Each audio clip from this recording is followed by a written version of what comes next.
everyone. Welcome back to the Vaccine Conversation with Melissa and Dr. Bob. We are excited you are joining us again for another podcast because you just couldn't wait for the next episode to be unveiled. And I'm kind of nervous about this one, Melissa, because you guys can't tell, but DJ Matty Matt is not in the house today with us.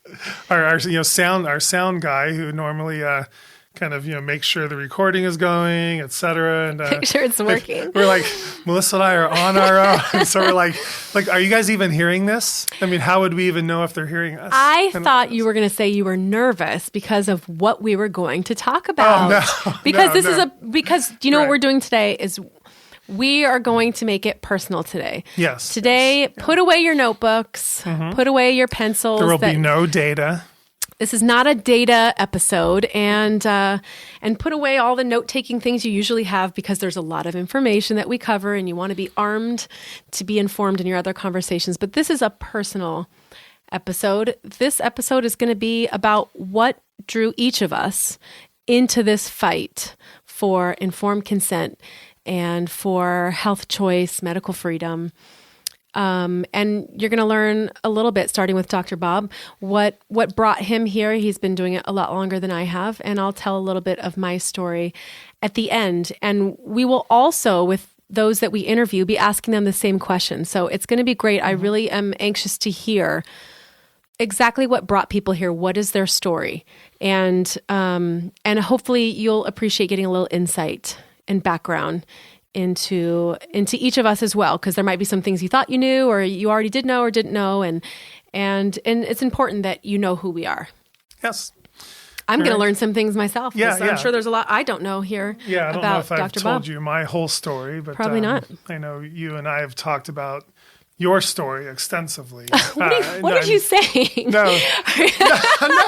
In all our time working together these last 3.5 years, you and I, we've gone over, in detail. What he's saying is I constantly talk about my story and he never gets to get his story.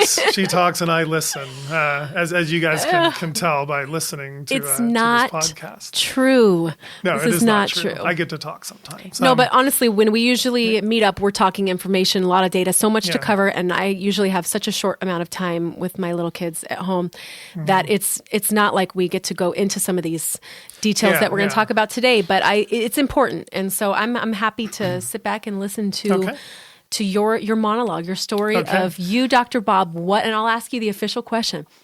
What brought you into this fight? All righty. Well, it is a long story, and I think I will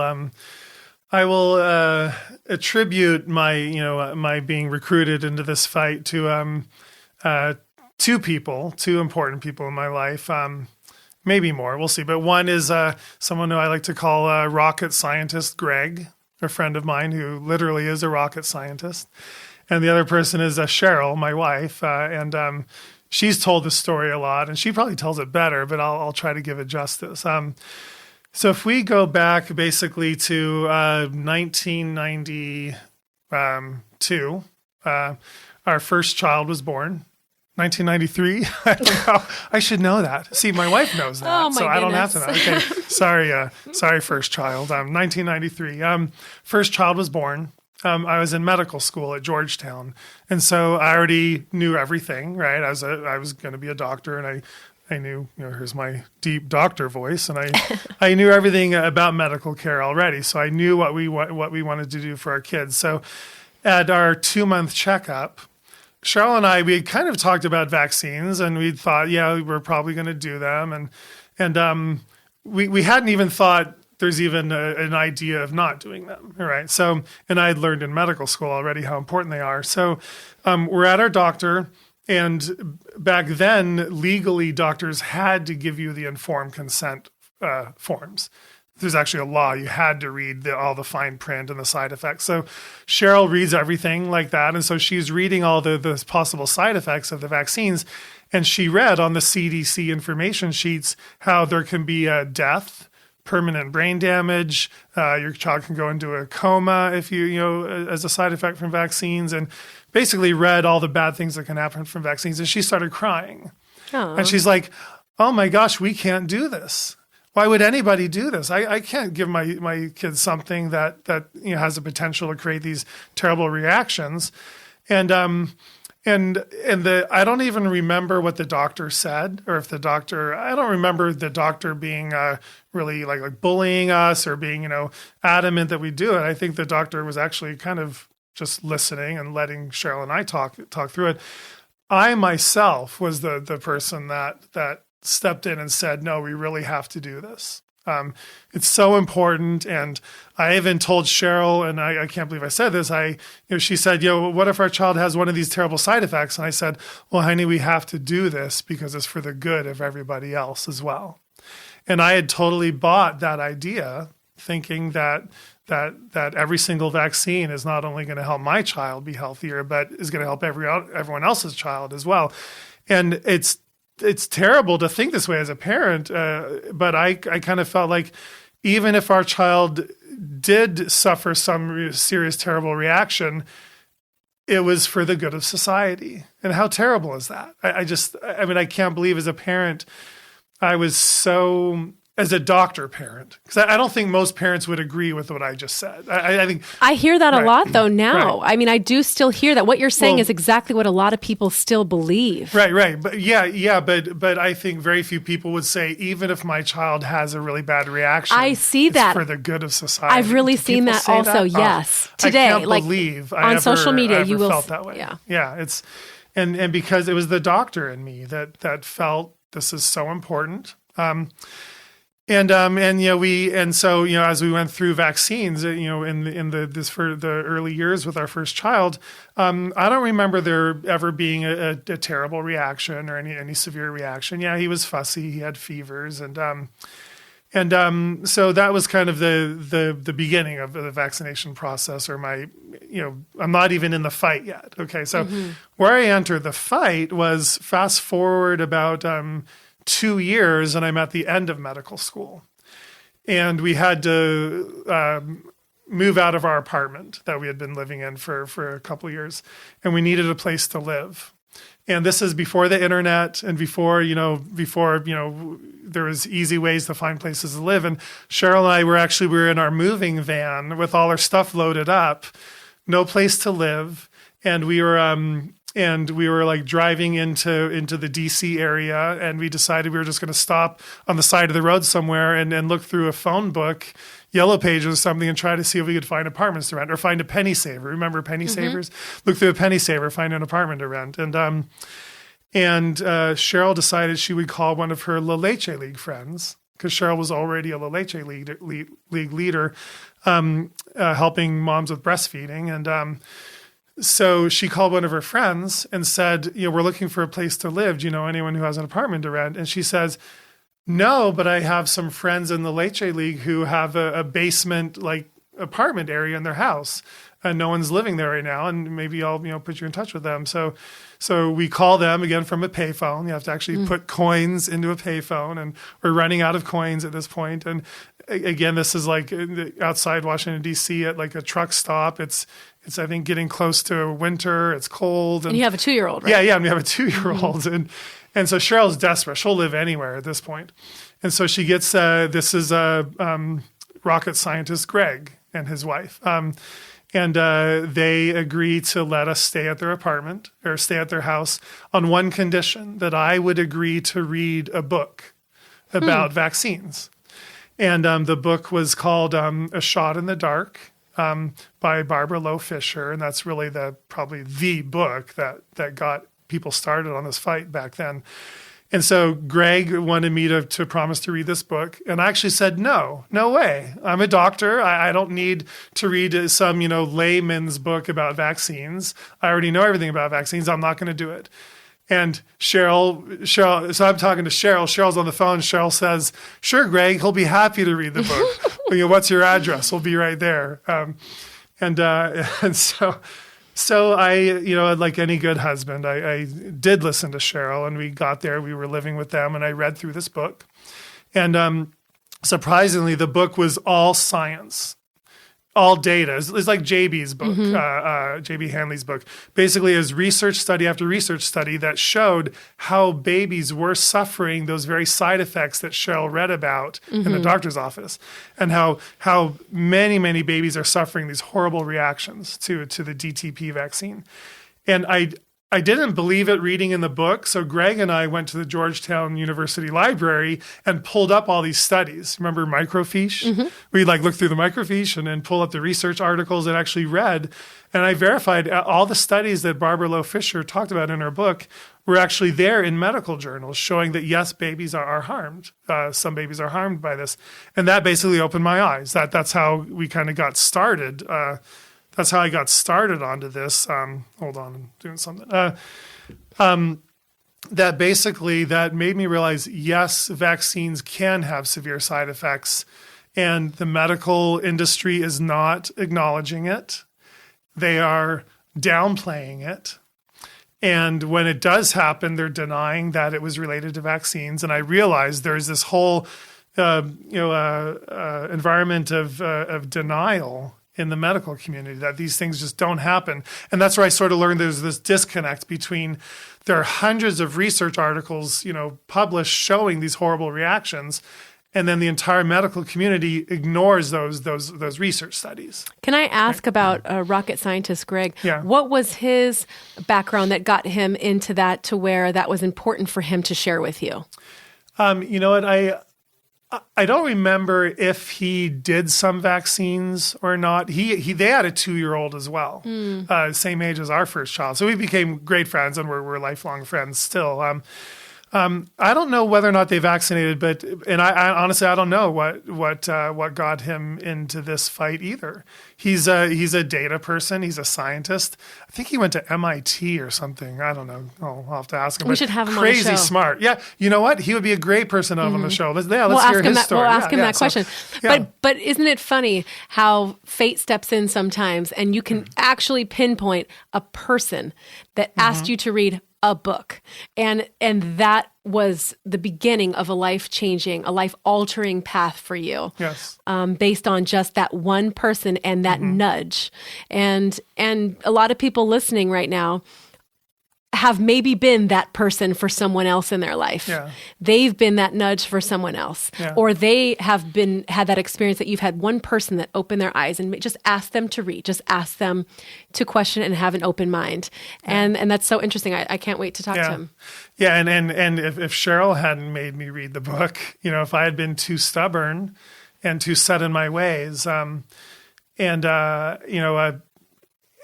honestly, I am guilty of what I point out to a lot of my patients when the mom and dad in a family I'm helping, when they don't agree.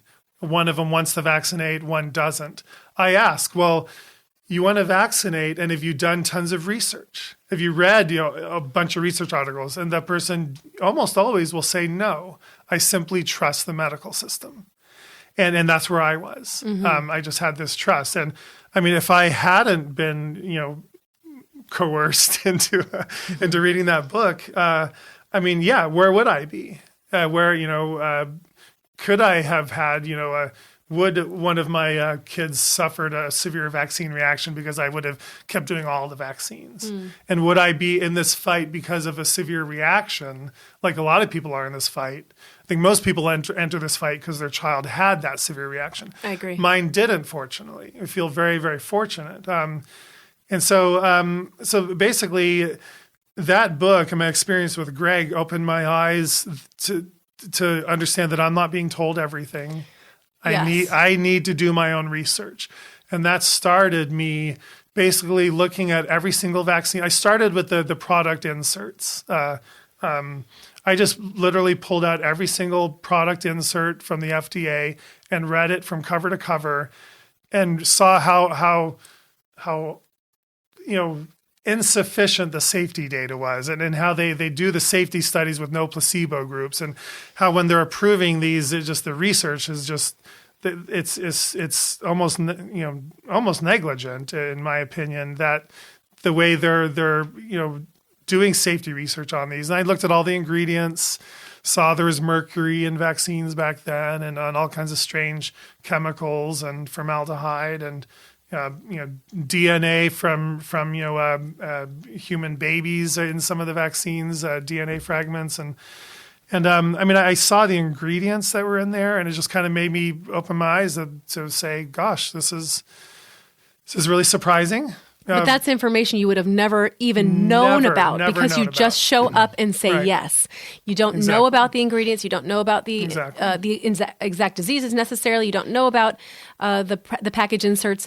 All of that information you would never have known because you would have never asked.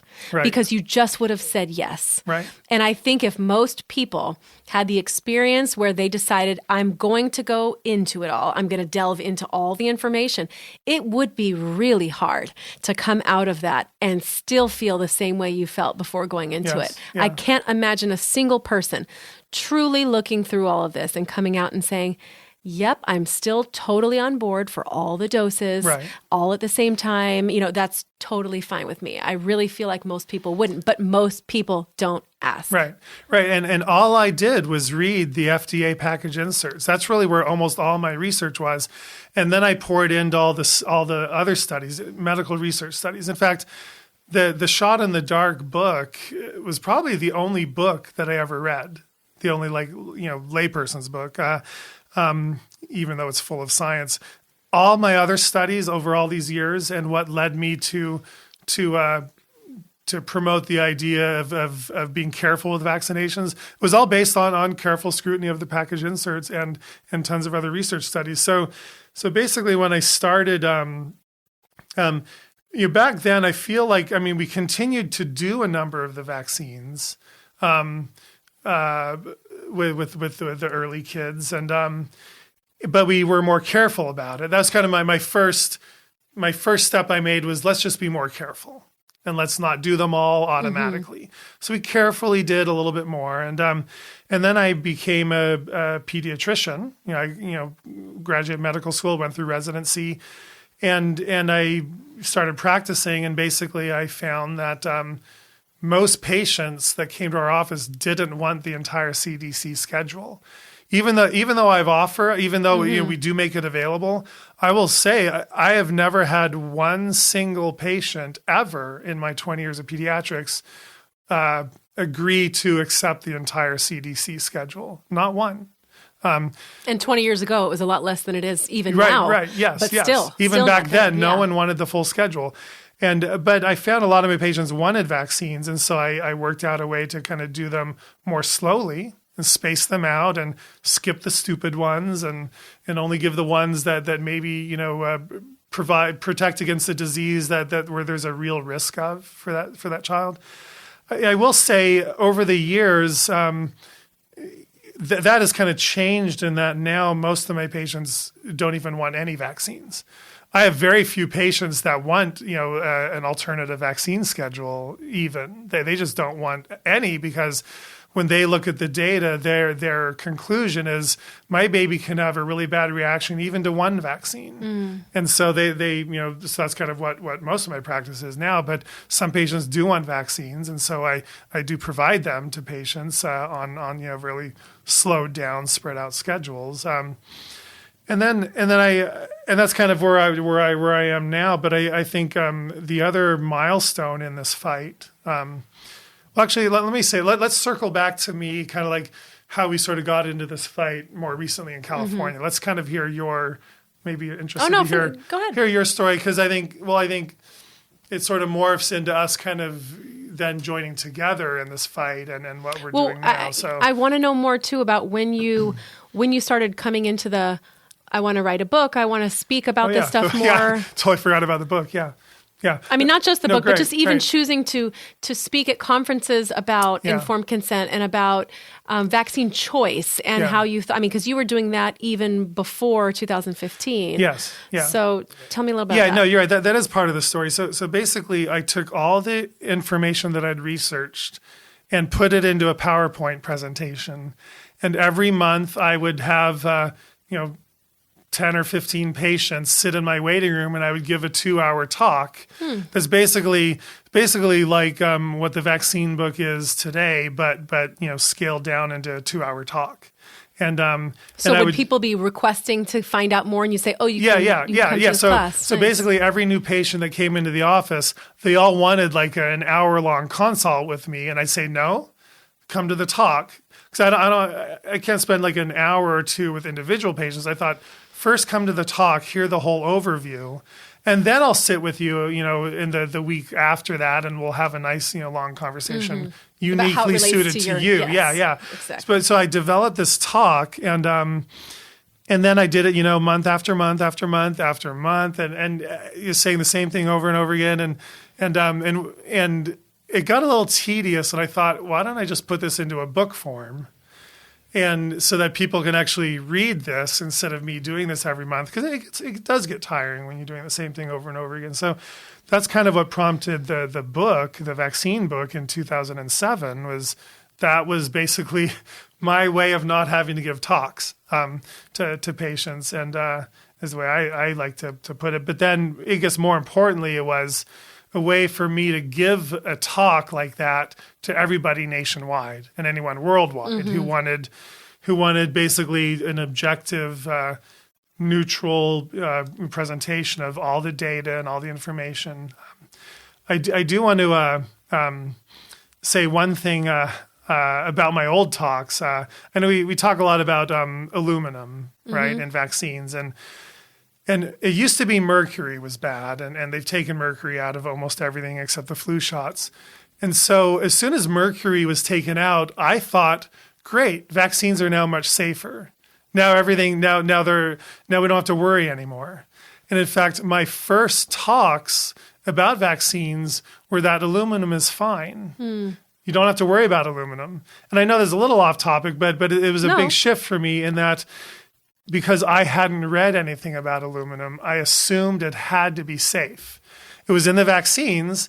We use, in fact, if you're at one of my early talks in my office, I used to say, "Oh yeah, we use aluminum foil. We eat in aluminum. It's everywhere. It's in our bodies. It's everywhere, and that is the problem. Our body needs it, and so aluminum's totally safe, because that was one of the assumptions I had made." Because I'll be honest, back in, this is like, 1999, 2000, 2002, 2003, people weren't actually really talking about aluminum. No one was. I mean, I had never read a single thing negative about aluminum way back then. Mm-hmm. So then one patient challenged me at my talk and said, it's interesting what you're saying about aluminum. Have you actually read anything about it? Have you read how much aluminum is safe? Have you ever looked at that? And I thought, well, no, I haven't. That's interesting. So again, accepting the challenge, like I accepted, Cheryl's, making me read the book, and Greg's influence. I accepted that challenge from the patient. The first thing I did is I went to the FDA website to see, how much aluminum is safe. Mm-hmm. And the FDA said 25 micrograms. And I looked at how much aluminum was in vaccines, and I saw in some vaccines there's 200 micrograms. Some vaccines have 600 micrograms.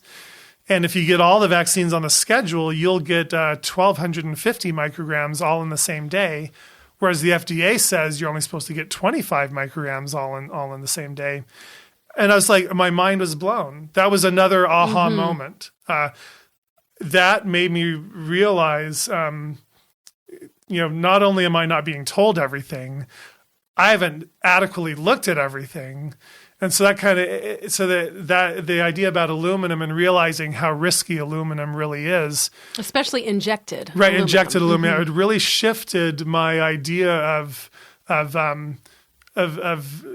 the unknown issues with vaccine safety. Mm-hmm. And so I think, that's why in my book there's a whole chapter about aluminum and how I break this all down. And since then, I mean, even if people are partially vaccinating, they're still getting too much aluminum. Mm-hmm. And so that was kind of another big shift for me that made me, I think, steer become less promoting actively, like no longer actively promoting vaccines, and shifting towards more like neutral informed consent, neutral, objective, informing my patients about the risks versus the benefits. Whereas I think in my earlier career, I was kind of more promoting of the idea of some of the vaccines than I am now.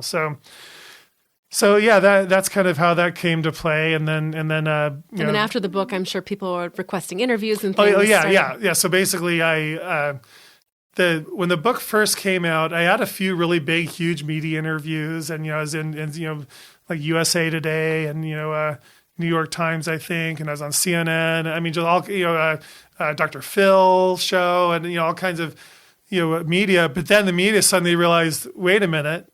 We're not supposed to talk about vaccines in any sort of negative way whatsoever. Well, all of those interviews wouldn't have happened today. No, definitely not. Yeah. Definitely not. So they kind of stopped doing all of those media interviews. But I think so I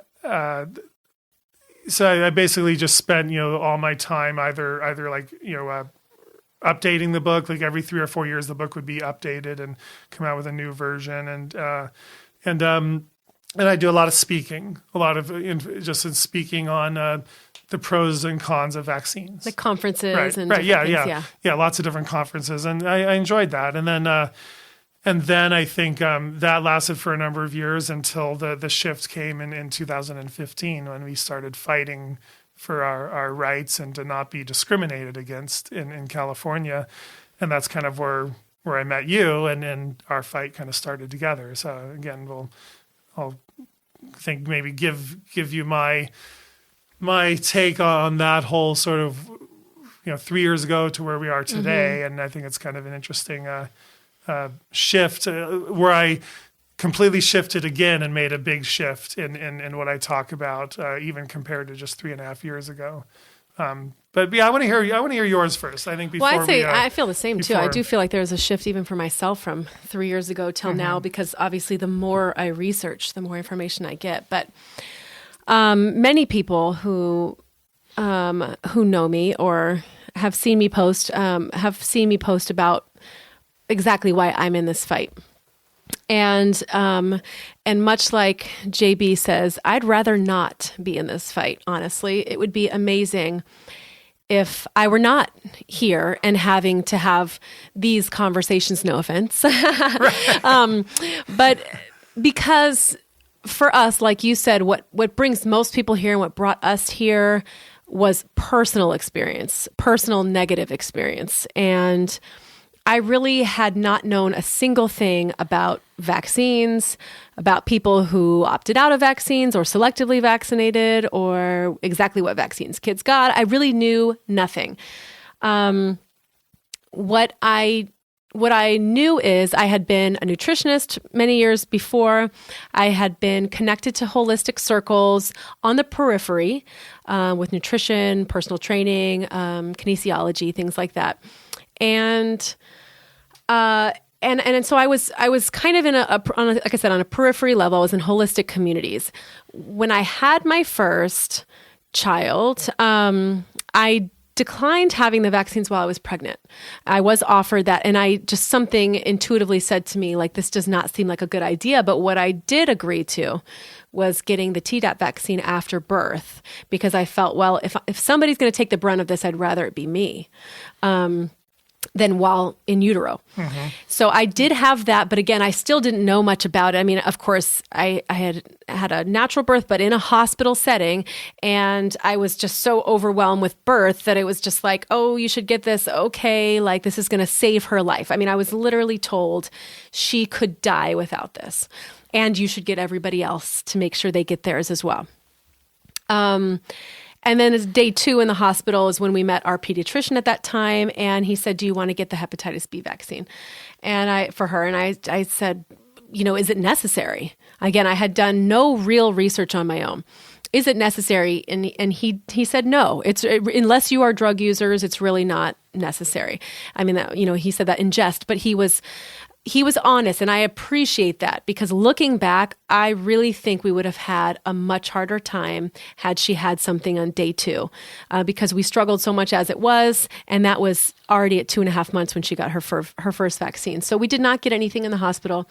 And our very first well visit appointment, I said to him, what are the minimum vaccines that she needs? I can't explain it, but something in me felt hesitation. Something in me felt this intuitive push of like almost an ominous thing. It was this dark cloud, this feel of something is wrong, but I felt so pushed into following that path because I did not know a single person who did not.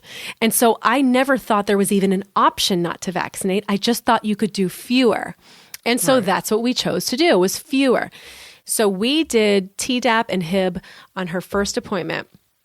And that was when she was about 2.5 months old. And it was within, a day or so, 2 days, that she started having these crying fits. And she just could not be settled. And that was completely unlike her. She had never done that before. She was already a colicky baby. She had had digestive issues already from birth, and consistently. And I was on the elimination diet for many months because I was breastfeeding her. And I was told, of course, to breastfeed before and after the vaccine appointment to lessen any chances of something happening. And that's what I did. But after those 2 days, she had these crying fits. Which were worse than the colicky fits that she had? Oh, she never had done that. No, she had never cried and it was out of nowhere. Literally, she's just there. She was very uncomfortable. And I have pictures of the day after because we were visiting a friend that was in town. And her face in every single one of these pictures. I mean, again, she's almost 3 months at this time, and she was a mature baby in the sense that she had a personality. She had developed, I was home with her, so I saw her all the time. Obviously, I knew what was normal for her and what was not. Mm-hmm. And that's one of my big, gripes against doctors who claim to know more about this than parents. Any mother out there will tell you, we know our child because we see them. We live and breathe them. We literally anticipate what they're going to say and do before they do it. That's the kind of bond a mother has with their child when they're paying attention. And I knew something was wrong. It was right before my birthday. And I just remember looking at her. God, she just would not sit still. She kept moaning. She was moaning. And she could not be comfortable. She kept fussing and fussing. That was in the evening. And then we got home that night and she just started crying. And I remember I sent a message to my mom and I said, please pray for Serenity. Something is wrong. And I don't know. I've never done that in my whole life. I don't know what prompted me to do that, but something felt really bad. And she, again, I knew nothing about anything else at this point. I just knew what I was experiencing. She finally settled down, but it was after that, starting the next day, is when I started noticing her looking off for extended periods of time where she was essentially personalityless. Her face, she no longer smiled. She just looked off in the distance and she looked so unhappy and so just not there. It's, I know people that have gone through this understand what I'm saying. And again, ours is even on a lesser version than most people have experienced, but I absolutely noticed this change. She was despondent. There was a time I was nursing her and I could not get her attention. She looked off into a distance and it was a good 10 seconds. I'm calling her name. I'm snapping my fingers. She would not come out of this. And she was having these staring episodes. And of course, I was terrified. I emailed our doctor right away and said, something is seriously wrong. I gave him all the list of what was going on. She also started having these, what I looked up later that looked like infantile spasms. She started having these jerking motions in her body. And I kept thinking, well, I'm a first-time mom. Maybe all babies do this. Maybe this is just normal and she's just growing. I mean, she started doing these things where she would kind of sit up and kind of, I don't know, stretch her body out, and it just all these weird little things that I would notice. And he said to me, oh, it's no big deal. It probably won't happen again. Something like my son, that happened to my son too. Normalized the whole thing, was all very normal. Of course, I'm a new mom. I had the Tdap vaccine, which had caused all sorts of increased anxiety, mental fogginess in myself, and I've got this new baby. I chalked it all up to me being overreactive, me being I'm not the doctor, right? So who am I to make these claims? And so we continued to vaccinate because I again did not know another option. So we continued to vaccinate, and I did not notice the same responses at 4 months and 6 months. So I thought we were kind of in the clear, so to speak. But then I did start noticing digestive issues. Her digestive issues that she should have grown out of, that typical early infancy colic, was not going away. And I was still on the elimination diet at like 7 and 8 months, which was just really far along. And I continued to email him. Something's like, what else can I take out of my diet? What else can I take? So I was constantly trying to find the source of her digestive distress. She was always in distress. She had really weird sleep patterns. She had all sorts of things, like this long list of things that I kept thinking, like, is this how babies are? Because they are so difficult. Like, she was so difficult. She was always uncomfortable. She was very sensitive and scared of people. Things that I've been around kids for 20 years. I've never seen this. But again, I had nobody around me that would validate, you know what, maybe there's a chance she's experiencing a reaction. That can happen, and maybe she needs a little break. And so our spread out schedule continued to give her something every single month. So every month she was getting something because I thought I was doing it better this way. And then the next major set of reactions I'd say that I saw was when she was 12 months. And that was the last set of reactions. And that's when it became behavioral. Not only did her digestive disorders or issue turn more into this chemical smelling diapers that lasted for months after that. And that's another thing as a mother, sounds weird, but like you have to look at what's coming out of their body sometimes tells you what's going on in their body. Yeah. And then this wasn't even all the vaccines at 12 months. Again, this is all still spread out. She only had two at a time. Right. I mean, she's only having two at a time. Right. And but what I do wonder about, she did have the varicella vaccine at 12 months. And I don't know if it was the live virus component for her that triggered the gut issue or what. But I know she had already had, of course, the aluminum and all the 2, 4, and 6 months doses that I personally think had to do with her neurological reaction that I have now been reading about. But I didn't know any of this at the time. And I'll say my aha moment for me was my intuition was nagging me. And there was something in me that just kept saying, open your eyes. Do not discard what you are seeing. I continued to push back what I was seeing as, oh, it's just normal. Oh, it's just this. Oh, it's just that. But when I started to see her walking on her toes, and I started to see her spinning around. This was how long after the 12-month vaccine? This is probably within a month. Within a month, right? And then I started to see she was biting on her arm. When she'd be sitting in her high chair, she'd just start biting her arm. This is in addition to the diapers, in addition to her stomach being so sensitive, having these weird sleep things. Like for 18 months, she woke up every night after going to sleep, an hour after going to sleep. So she'd go to sleep for the night and wake up an hour screaming. She always woke up crying.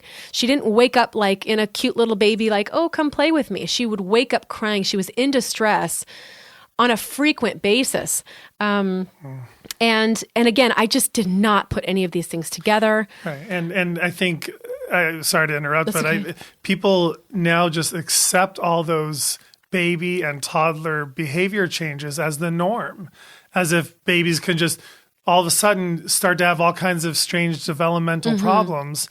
And that's normal because it is happening to so many babies. Doctors will just hear those things from patients.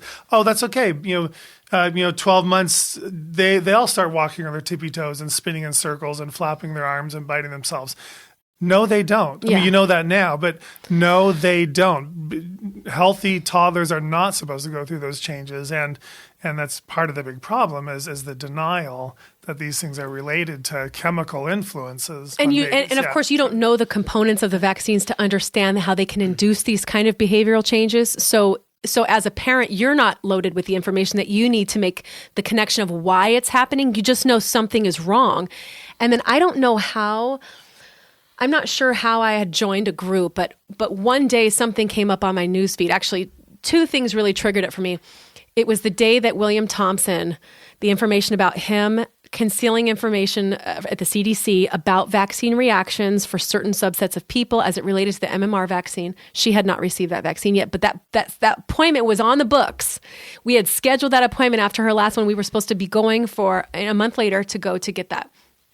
But all of a sudden, the information about this whistleblower, this idea that there was information that was censored on purpose, was one of those eye-opening things, like you're saying, that makes you say, oh my God, what if we are not told the whole story? What if they know information about children being harmed and they are not telling us? This would make sense why I have seen so many things in my child go wrong. And then around that same day or two, another mother had posted in a group, and she was talking about when her child had been seriously harmed and basically regressed into autism.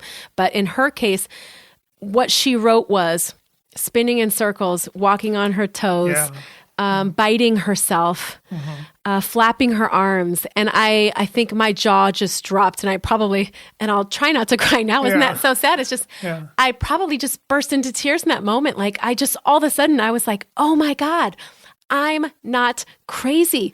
This is real. And it's not just real for my daughter. This has happened to other people. And oh my God, this could be so much worse.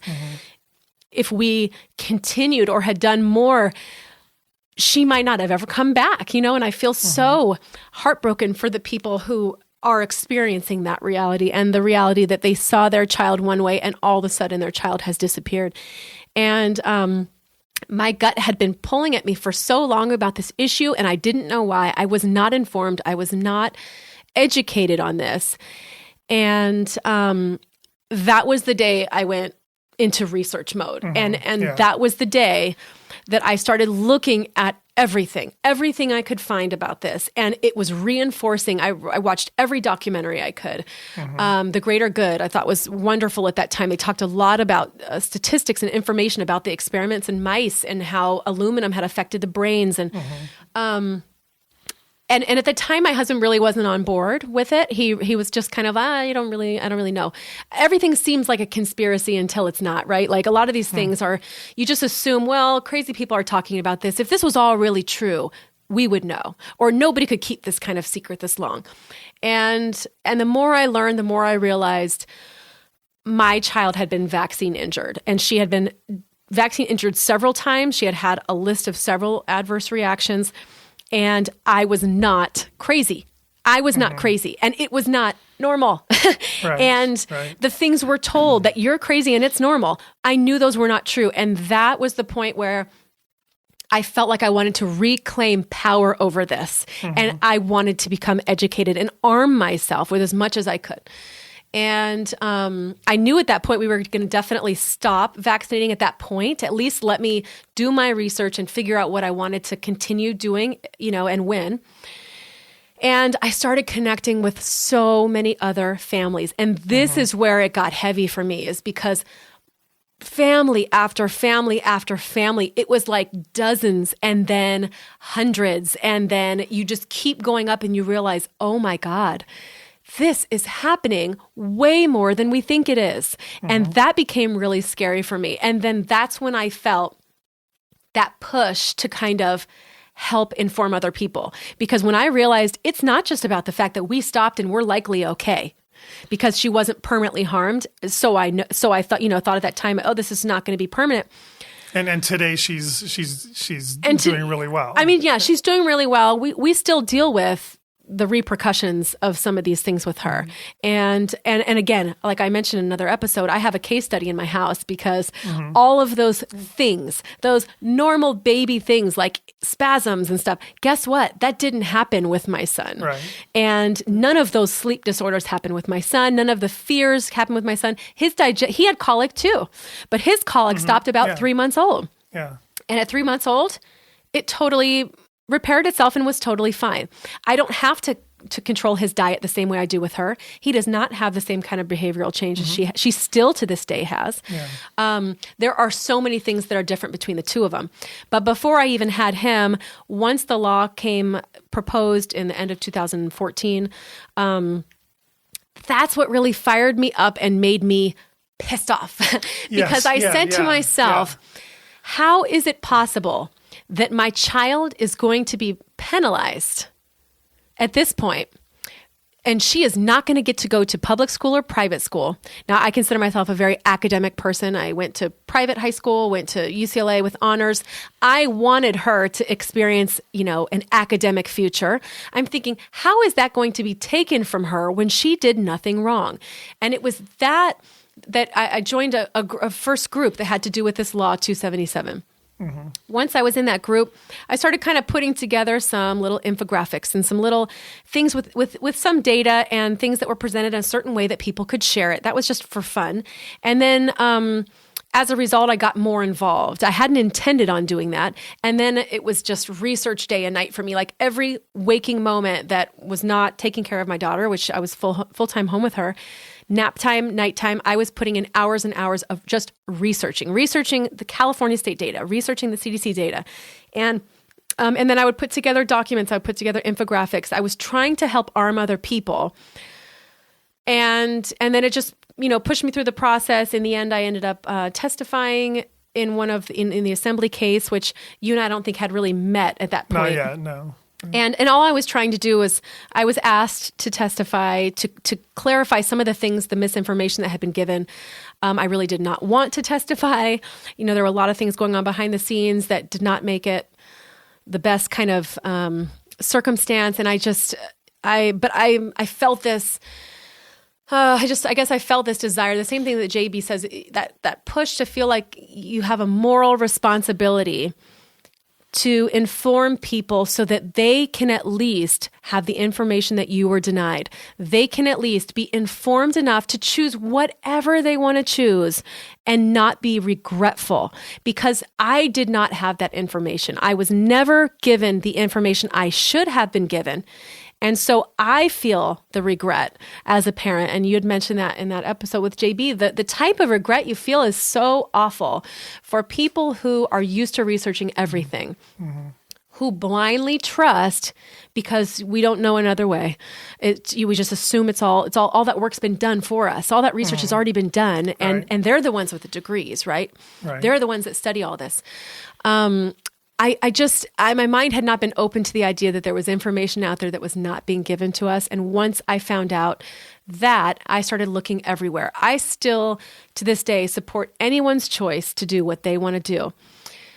However, I think it is criminal that there is information being kept from us. And I feel like I want people just to have what I was not given. And so that kind of in various ways has led me sort of into this, but again, in small ways. I, testified and was busy in those groups for a while, and then I ducked out for a bit because it just got a little chaotic, and I had my son, and I just took a break from it. And then we'd be writing things for the website that we could just do in a low key version. We would do speaking engagements around that 277.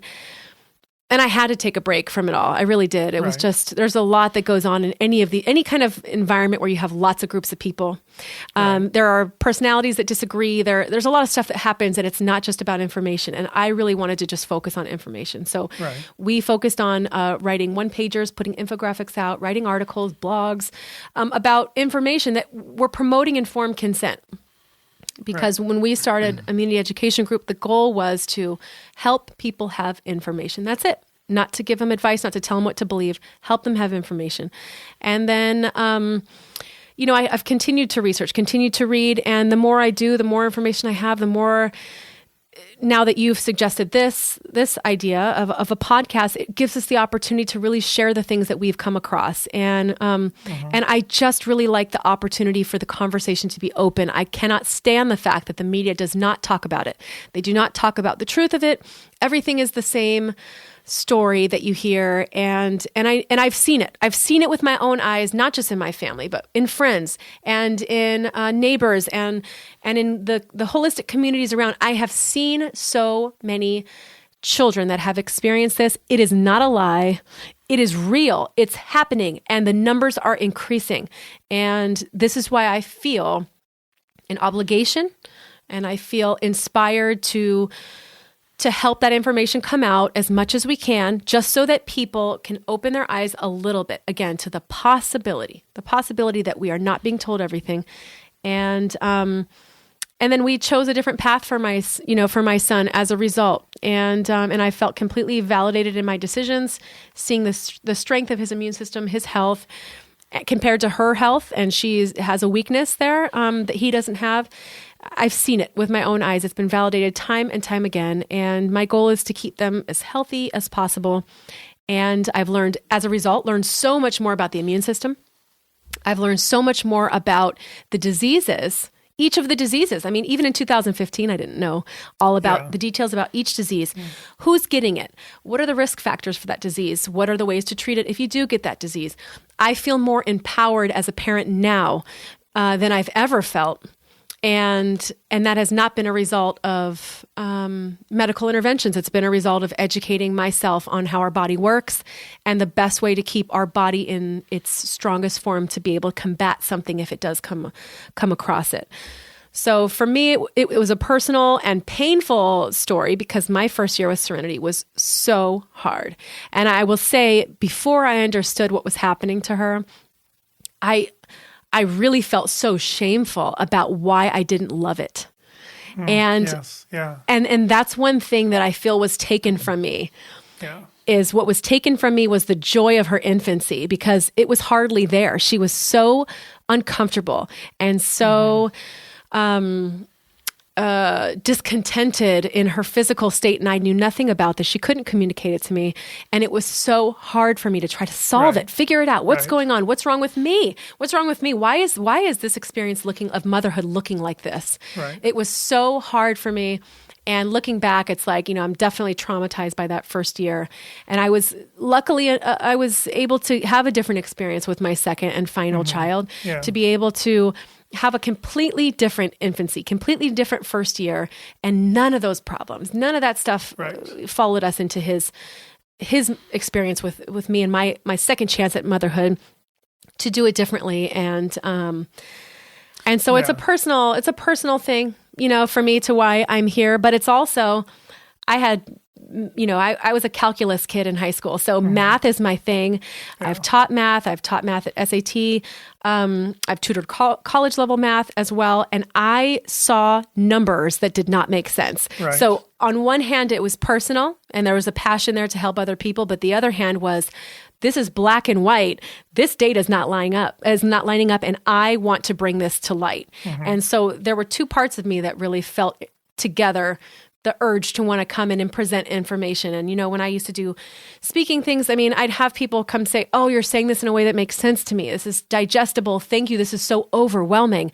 And you've said it in a way that makes sense. That kind of encouraged me to keep doing it, because I had never done any speaking events before, these town halls.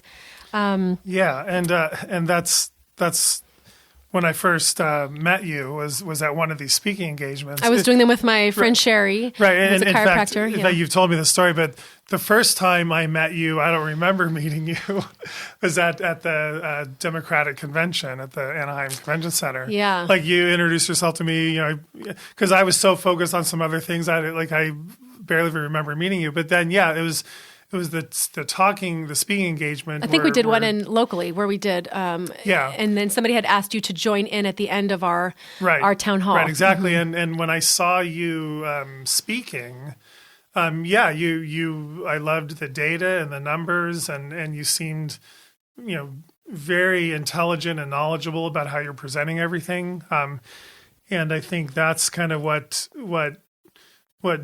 drew me to want to team up with you in creating a community education group. Is you were the first person that I had met that was pretty much on the exact same page I was, not like, hardcore against all vaccines in every single way, and as a lot of people are, and they have every right to be, that way.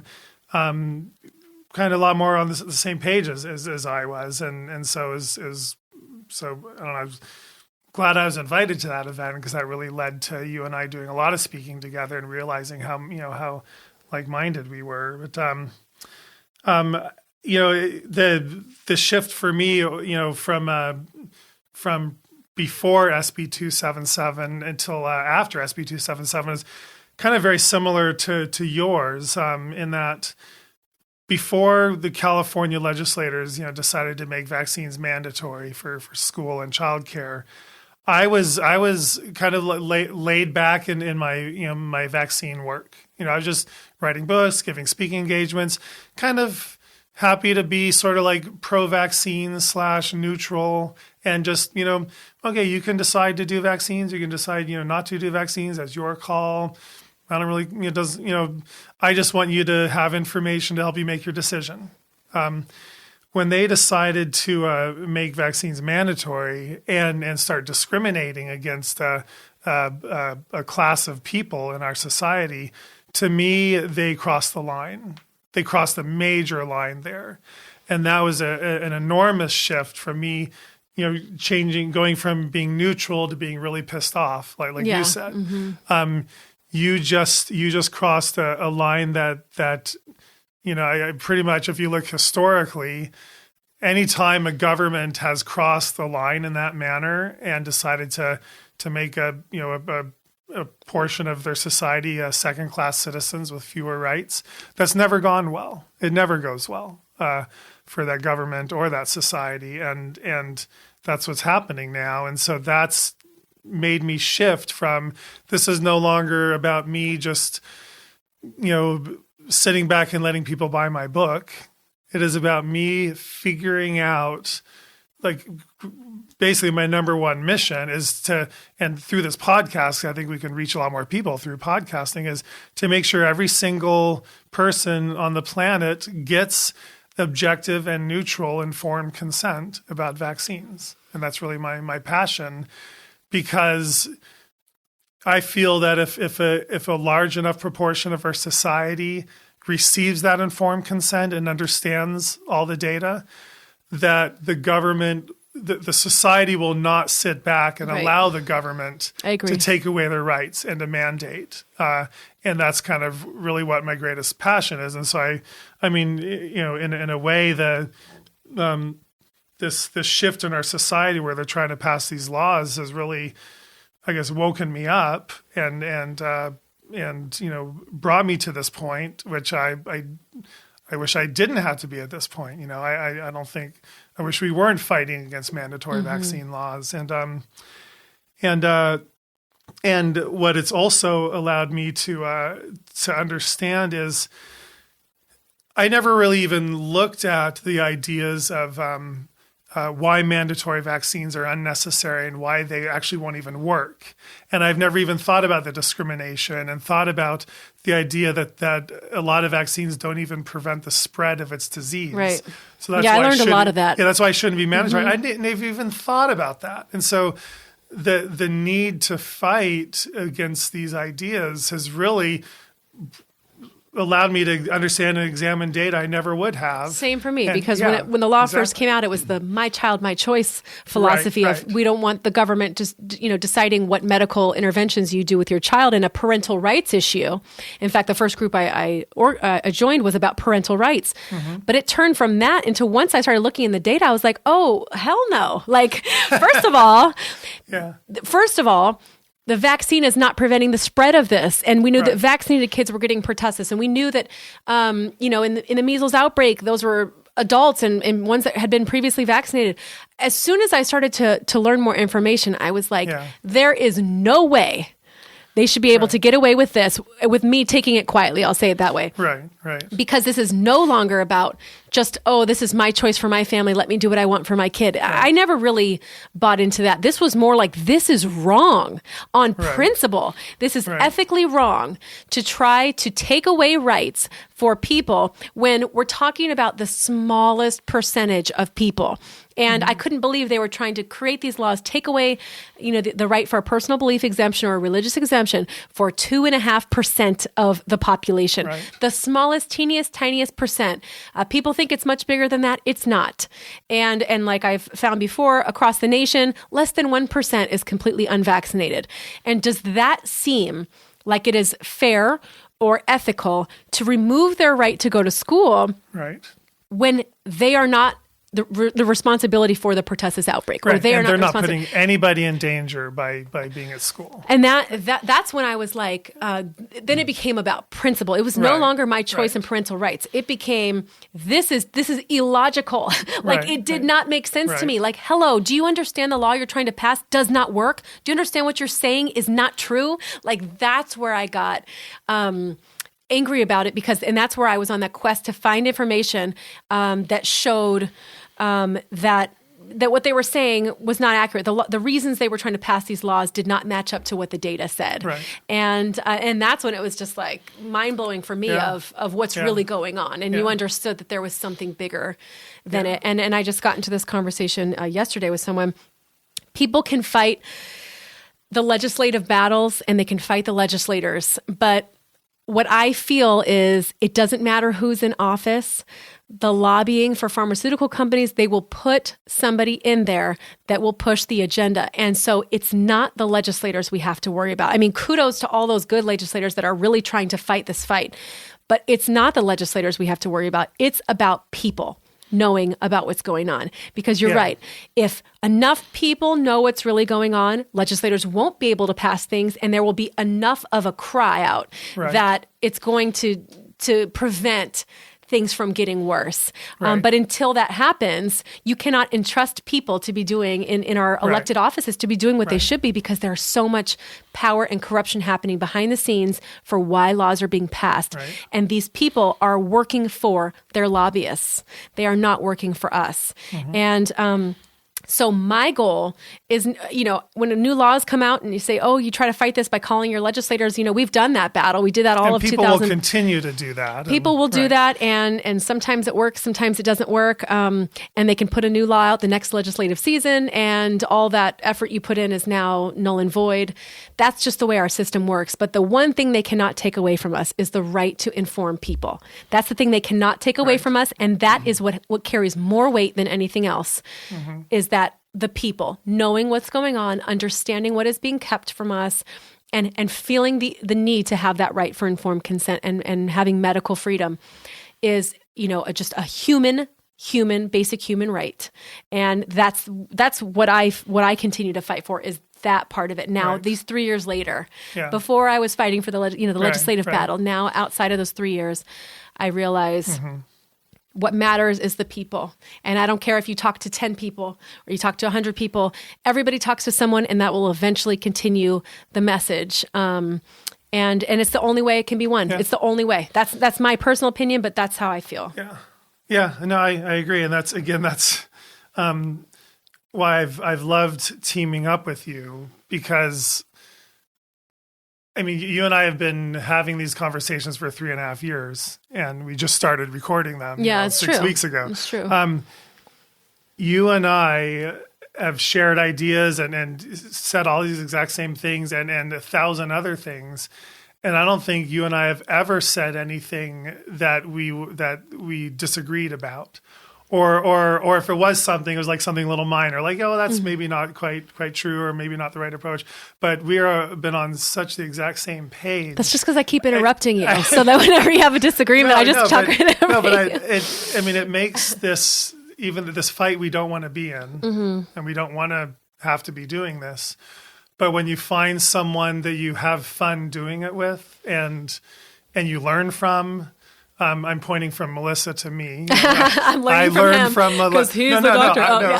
No, I learned from Melissa every time we have these conversations. She'll have this new idea that I never thought of, and so I appreciate that, and I just think it makes it easier to find the energy to do this. Because it does. When you're doing with someone that makes you better at it. Well, people don't understand this does require so much energy, so much time goes into this. The kind of preparation that we've done, even for talks we've done, PowerPoint presentations and the things that we do, we put time in. Even every one of these episodes, probably more so for me, I research really hardcore because Dr. Bob tends to know already know everything, right? And because that's what you were going to say, right? Yes. Sure. And because he's written a book on this, he has a lot more of this information. He's done a lot of this research already. For me, I continue to research each of these episodes that we do because I want to provide more information to you guys and not just make it like, oh, I heard this. I want to provide as much information as possible. So I continue to put the time I don't have into it because it's important. And you're right. Yeah.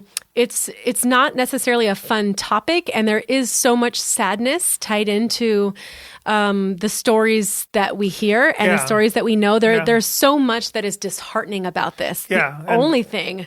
Yeah, and I just want to say, I've told you this before, but I guess I want to say it again because it really applies now, is the decision you made with your daughter to stop vaccines where you did, I think, well, I don't know for sure, but I think very potentially really did save her from a lot of more severe potential problems, because one of the vaccines you said that you didn't do, but you were going to do about a month later when she was already 13 months. Yeah, she was already experiencing all these strange, developmental regressions.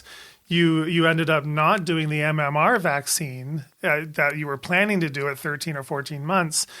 Because that's the vaccine that research has shown is more linked to gastrointestinal problems and sometimes, showing, some developmental problems. And I feel like, I know you will continue to feel the regret and the hurt from what happened, but the fact that you were intelligent enough and decided to examine yourself and examine this, and start questioning things. I mean, you really, are to be commended for that, and that you just, you no longer took everything for granted. And I think she's probably a lot healthier today because of that. She definitely is. It could have been so much worse. And I will say, thank you for that. I will say, to the mothers and fathers out there, listen to yourself. Like, I'm more pissed off at the fact that I pushed my own intuition down. My intuition was telling me way early on, something's wrong. And I continued to tell myself, but what do you know, Melissa? Yeah. Just like I ignored Cheryl's intuition when she had, serious concerns about a vaccine that really was causing the side effects that she was worried about. And I refused to acknowledge it. And thank God that our child did seem to handle it okay. But sorry, go ahead. No, I mean, there are so many times that we discredit ourselves. Right. Because who are we? In the end, who are we? Do you have a research degree? Do you have a PhD? Do you have an MD? Like, who are you to sit there and say you know what's going on? And yet God has put in us, especially as parents, something that tells us when something is wrong. And what I would just encourage, whatever God you believe in and how and what that looks like for you, sometimes the universe lets you know something's going on. And what I would encourage parents to do is listen to yourselves. Trust yourselves. That doesn't mean stop everything you're doing from now on as it relates to vaccines. It means trust yourselves to look deeper. Look deeper until you feel contented with your decision. Make sure you have seen both sides of this, and then whatever makes you feel at peace, go that route. But do not feel pushed. Do not feel coerced. Do not feel pressured. Do not feel uneducated because you're not the doctor. Trust your gut. Trust your intuition. Trust your heart space. Like, sometimes you can't even explain what's making you wonder. And I am mad at myself for not trusting myself earlier, because it kept coming up. I'll tell you, that was 3 or 4 times something was coming up and telling me, like, God, Melissa, something's wrong. And I pushed it away. And that's what I regret most. But obviously that one time, the shifting moment, I listened. Yes. And I 100% believe, like, I know you can only say, like, I don't know for sure. I know for sure something would have gone seriously wrong, not just from that one vaccine that came next, but the rest of them that came from that point on. For her, I do believe it was cumulative. And I absolutely 100% feel that it would have gone into a chance of permanent disability for her in one way or another. And I am thankful every single day that we stopped. I am regretful for the fact that I didn't stop sooner, but I'm grateful every day that we stopped when we did.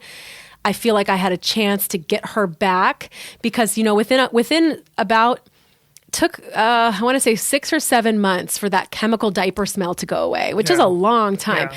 It took a year after that point for her to stop some of those behaviors. And one of the other things is she had stopped wanting affection, not wanting to be touched. Yeah. It took about a year for that really to get back to a place that'd be considered normal once her body had processed and allowed to detox without any new insults coming in. Yeah, because essentially without getting anything new in her body, she was able to let her body work for herself. It was still breastfed. She was still breastfed. We were really strict on her diet, supplementing her with certain things, doing our best to create an environment for her body to thrive in. So there were a lot of things that worked to our advantage, including not using fever reducers and no other medications. She had never been on antibiotics. There were things that worked to her advantage that minimized what could have been so much worse. But thank God I finally listened to myself, to that part of me that said, look and see what you find. Now, if I would have gone and done all the research and not found what I found, maybe I would have felt okay to continue going. Yeah. And as a doctor, in my patients that do choose to do some vaccines, I really am on the lookout for those problems. And most people don't have a doctor who will agree that you should be looking out for those problems and will ignore those problems. And I've learned to take those problems seriously. Well, most doctors don't even know what to see when they're looking for vaccine injuries. Everybody assumes it's some great demonstration of a reaction, like, I'm going into shock on the floor, and that'll be that'll be one of our topics. In fact, we have our nice little video on. That's what I learned the most is that site about that. These things can be subtle. They can be cumulative. In fact, most of the time they are. They don't always look like what you think they're going to look like. So when you think it's not happening, it could be. Right. And had I not been so particular as far as what I was looking at and paid attention as well as I did, it could have easily been overlooked and then compounded. And that's when the problems would have become permanent. Yeah. And I love how we've shared, I guess, from our hearts why we're here and what our mission is. And again, I would love it if we, 10 years from now we're having episode, 1000 and sharing these, new ideas, or maybe, our government will come to its senses and stop mandatory vaccine laws and we can stop podcasting. I don't know. Or we can podcast on how to keep your immune system strong and other ways to keep your kids healthy that don't have to do with getting your rights taken away. And and I know so many people listening have stories out there of why they were brought into this fight. And these stories are heartbreaking and so difficult to hear and to see. And so I want to say to all of those people, we're with you in this. And that's exactly part of why I keep doing this.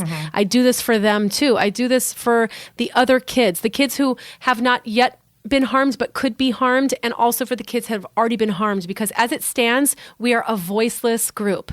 We are a group that is given no voice. Right. And so part of what we do, I know, is speaking for these kids and these families who have gone through it, and they have lost people, they've lost their life experience, they've lost so much.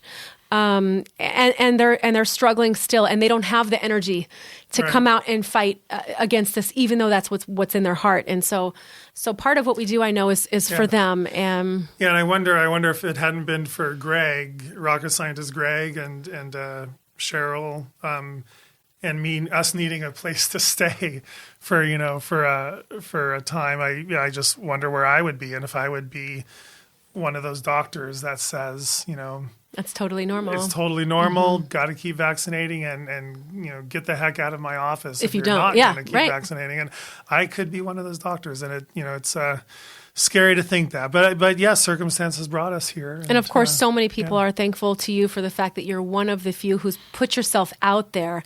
One thing I will say is, a lot of people don't realize this.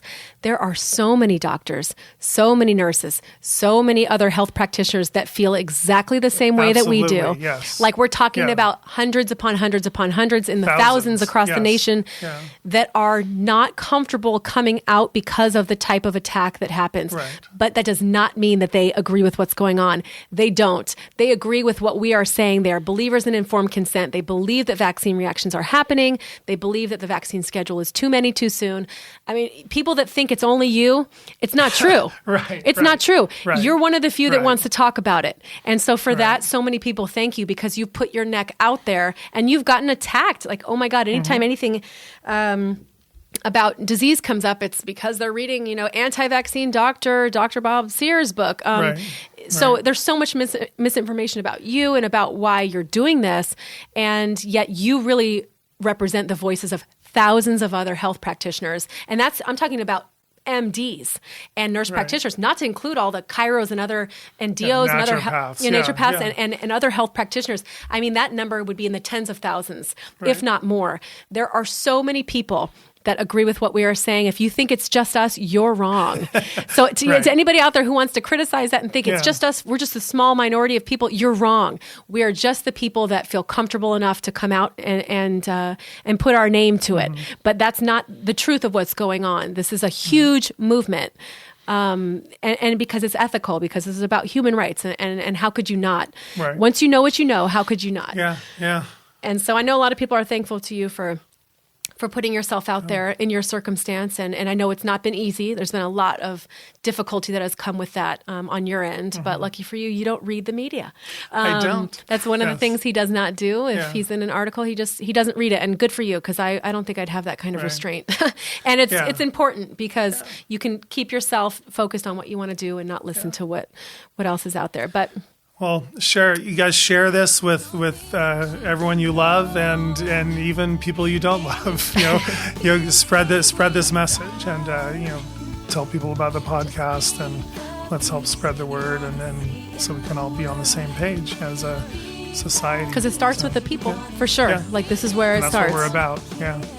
Well, thanks, Melissa. Thanks for sharing. I know that Thank was you Melissa. I kept the tears back. Well, it was close. She was crying, you guys. It was close. I mean, there are times sometimes when I think about this, I still... There were tears. I still find myself crying about this sometimes. Yeah. Like, kids are napping and I'm reading something and I literally just feel so heartbroken that... You've cried a few times in Starbucks while we've been talking about this kind of stuff. It doesn't really go away. That pain does not go away when I think of what she went through and how she could not tell me and how I was just not paying attention. And it's really hard sometimes, but obviously it's not easy to speak while crying. So I held it back. Yes, you did. Yeah, I held it back for today.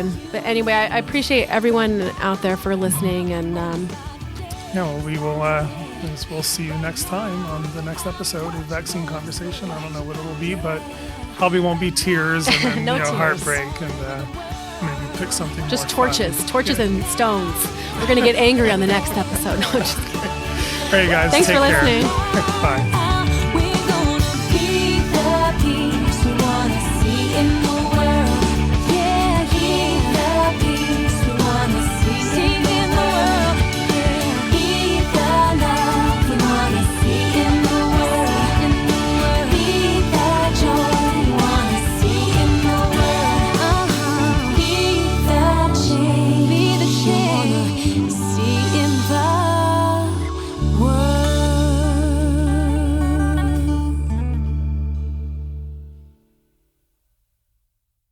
The information in this podcast is for entertainment purposes only. It is not intended as medical advice. Always consult your healthcare professional for information on vaccines and infectious diseases.